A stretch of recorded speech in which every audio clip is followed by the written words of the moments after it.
Welcome to this edition of Tour Confidential on Golf.com. I'm Jessica Marksbury, joined today in our New York City studio by Sports Illustrated's Mark Godich, Golf.com's Mike Walker, and Sports Illustrated's Alan Shipnuck via Skype. Tiger Woods is back in action this week at the Hero World Challenge, only it's not at Sherwood, it's at Isleworth in Florida. Alan, what are your expectations for Tiger this week? This is the first time we'll see him playing competitively since the PGA Championship. Well, I think there'll be some talk about reps and maybe traj and how he's flighting the driver. I mean, I miss Tiger's jargon for sure, but, you know, he just needs to get out there and play some golf. It's a mostly meaningless event to everybody except for Tiger. He cares deeply because it's his tournament.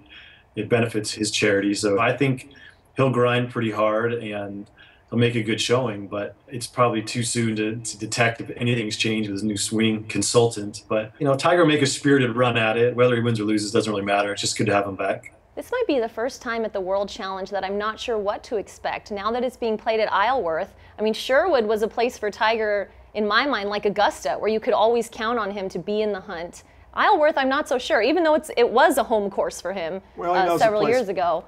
He knows the place pretty well, obviously, and I want to see a guy that doesn't grab his back, that isn't seen limping down fairways, and when he's missing shots, I want to see him missing the same shot. I want to see him blocking it right all the time and not hitting it, not missing it both ways. I think that should be the objective for the week. Some specific expectations there. All right. Yeah, I mean, I'd like to see him do pretty well. I mean, I think this tournament, I mean, I know it's a new location, but like you said, I mean, he lived there. He's probably played the course thousands of times. I mean, I think he should play well there. I think it's a great place for him to come back at his tournament with a hand-picked group of his guys he likes to play with at a spot where I think he's really going to play well and, you know, have good crowds there. I think it's a great spot for him. But I think you should, considering the size of the field and his knowledge of the course, I mean, he should play pretty well there. So a natural follow-up then, Alan, what should we take from Tiger's performance? If he plays really well or if he plays really poorly, how seriously should we take that? Not very. You know, we're still 5+ months out from Augusta, which is all that really matters.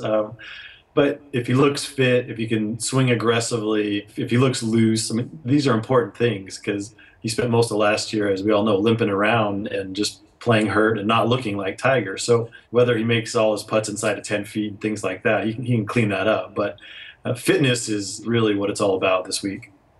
I know a lot of people consider this kind of a silly season type of event, but I have to say, if Tiger plays well, that says a lot. I mean, this is no slouch field. This is a big deal. There's some really good players. Well, he's guaranteed a top 20. That's the good news for the start. I also want to see him on those 5-footers and in. You know, I want to see him make those putts. I know he's not supposed to make all the 10 and 15-footers, but if we're seeing this guy, you know, being timid with the 3 and the 4 and the 5-footers, which is starting to creep into his game the last couple of years, I'd be concerned about that, even as rusty as he is. Yeah.